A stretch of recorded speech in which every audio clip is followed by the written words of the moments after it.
அருகே பொறையார் அரசு மருத்துவமனையில் ஆங்கிலேயர் காலத்தில் கட்டப்பட்ட கட்டிடத்தை இடித்துவிட்டு புதிய கட்டிடம் கட்ட வர்த்தகர்கள் மற்றும் அதிமுகவினர் எதிர்ப்பு தெரிவித்து மாற்று இடத்தில் கட்டிடம் கட்ட கோரிக்கை விடுத்துள்ளனர்.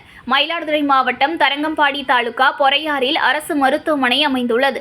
இங்கே 1937ஆம் ஆண்டு ஆங்கிலேயர் ஆட்சி காலத்தில் கட்டப்பட்ட பழமையான கட்டிடம் உள்நோயாளிகள் பிரிவுகளுக்காக இயங்கி வருகிறது. ரங்குன் தேக்குகள் மற்றும் தூண்களால் அமைக்கப்பட்டு மேற்கூரை ஓடுகள் வைத்த கட்டிடத்தை இடித்து அப்புறப்படுத்திவிட்டு சுமார் 4 கோடி ரூபாய் மதிப்பீட்டில் தேசிய சுகாதார மேம்பாட்டுக் கழகம் சார்பில் படுக்கை வசதியுடன் உள்ள அறைகள், புறநோயாளிகள் பிரிவு, அவசர சிகிச்சை பிரிவு, பிரசவ ஆண்டு மருத்துவம் அறுவை சிகிச்சை பிரிவு ஆகியவை அடங்கிய கட்டிடங்களை கட்ட ஆயத்த பணிகள் நடைபெற்று வருகின்றன.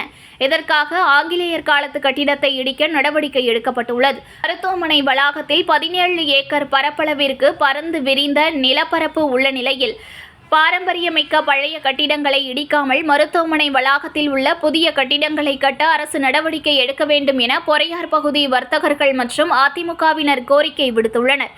பழைய கட்டிடத்தில் பல லட்சம் ரூபாய் மதிப்பிலான தேக்கு மற்றும் பொருட்கள் உள்ள நிலையில் இவற்றை பாதுகாக்க நடவடிக்கை எடுக்க வேண்டும் என்றும் மாவட்ட ஆட்சியருக்கு மனு அளித்துள்ளனர். இது தொடர்பாக மருத்துவமனையில் ஆய்வு மேற்கொண்ட மயிலாடுதுறை மாவட்ட அதிமுக செயலாளர் எஸ். பவுன்ராஜ் எதிர்ப்பை மீறி கட்டிடங்களை இடித்தால் பெரிய அளவில் போராட்டம் நடைபெறும் என்று தெரிவித்தார். தாலுகாவுக்கு உட்பட்ட பொறையாத்திலே இயங்கி வருகிற தமிழ்நாடு அரசு மருத்துவமனை பொறையாத்திலே ஒன்றும் தரங்கம்பாடியில் ஒன்று இயங்கி கொண்டிருக்கிறது. பொறையாத்திலே இயங்கி வருகிற இந்த மருத்துவமனை பொறுத்தளவிலே 1939 வெள்ளக்காரர் காலத்திலே ஆண்ட காலத்திலே இந்த மருத்துவமனையை கட்டியிருக்கிறார்கள். இங்கே இருக்கிற அந்த பில்டிங்கை கூட உங்களுக்கு இப்போ இதில் தொலைக்காட்சி மூலம் பார்த்தா கூட தெரியும். இது ஒரு பாரம்பரியமான இது. இன்றைக்கு தமிழ்நாட்டில் இருக்கிற அரசு பாரம்பரியத்தை அப்படியே புதுப்பிக்க வேண்டும் என்று இப்போ சிவகங்கையில் கூட அகலாராய்ச்சியெல்லாம் பண்ணுறாங்க. அதெல்லாம் பேட்டி கொடுக்குறாங்க, எல்லாரும் இது பண்ணுறாங்க. நாங்கள் பாரம்பரியத்தை தமிழ் பண்பாட்டை காக்கிறோம் அப்படின்னு சொல்கிறாங்க. ஆனால் இந்த மருத்துவமனைக்கு இன்றைக்கு 3.5 கோடி ரூபாய்க்கு நிதி ஒதுக்கீடு செய்து புதிய மருத்துவமனை கட்டுவதற்காக ஆணை பிறப்பித்ததாக சொல்லியிருக்கிறார்கள். வரவேற்கத்தக்கது, அது ஒன்று மாற்று கருத்தில். ஆனால் இங்கே பின்னாடி இருக்கிற இந்த பாரம்பரியமான நினைவு சின்னமாக இருக்கிற இந்த கட்டிடத்தை இடிக்கக்கூடாது என்பதுதான் இந்த பொறையார் பகுதியில் இருக்கிற தரங்கம்பாடி இருக்கிற பகுதியுடைய மக்களிடத்திலே, அனைத்து சமுதாய மக்களிடத்திலேயும் இந்த கட்டிடம் இடிக்கக்கூடாது, இது பாரம்பரியமான கட்டிடம். எனவே இதை புதுப்பித்து இதை அப்படியே பாரம்பரியம் மாறாமல் வைக்க வேண்டும் என்பதை சொல்கிறார்கள். எனவே இது சம்பந்தமாக இந்த துறையினுடைய இந்த மருத்துவத்துறையில் இருக்கிற அதிகாரிகளுக்கு அதில் மாற்று கருத்து இல்லை.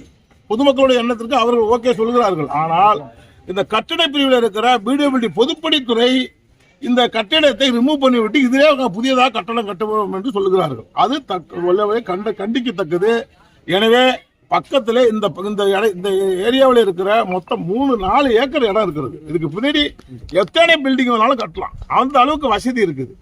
அதே போல முதல்ல இருந்த பிரசவ வார்டு கூட இன்னைக்கு ரிமூவ் பண்ணியிருக்கிறாங்க, அந்த இடமும் காலியா இருக்குது. எனவே அங்க அந்த மருத்துவமனையை கட்டுவதற்கு நாங்கள் சம்மதிக்கிறோம், அதில் எந்த மாற்று கருத்துல வரவேற்கிறோம். ஆனால் இந்த பழமையான 1939-40 கட்டின அந்த பில்டிங்கை ஆங்கிலேயர் காலத்தில் கட்டி கொடுத்த நினைவு சின்னமாக இருக்கிற இந்த மருத்துவமனை, இந்த பழைய பில்டிங்கை அப்புறப்படுத்தக்கூடாது, அது இடிக்கக்கூடாது என்பதுதான் எங்களுடைய தலையாய கடன். இங்க இருக்கிற சமூக ஆவலர்கள் இருந்து நம்முடைய வர்த்தக சங்கத்தில் இருக்கிறவர்கள் அத்தனை பேருமே, அதே போல நம்முடைய லைன் சங்கத்தை சார்ந்தவர்களும் இதில் கடுமையாக கண்டனம் எதிர்ப்பு தெரிவிக்கிறார்கள்.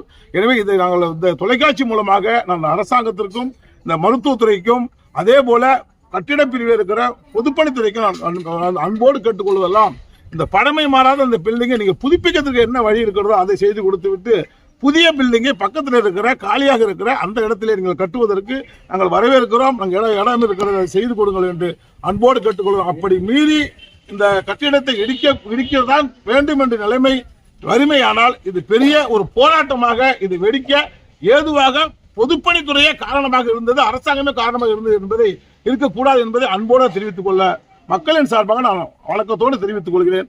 செய்திகளை உடனுக்குடன் தெரிந்து கொள்ள லைக் பண்ணுங்க, ஷேர் பண்ணுங்க, சப்ஸ்கிரைப் பண்ணுங்க, மறக்காம கமெண்ட் பண்ணுங்க.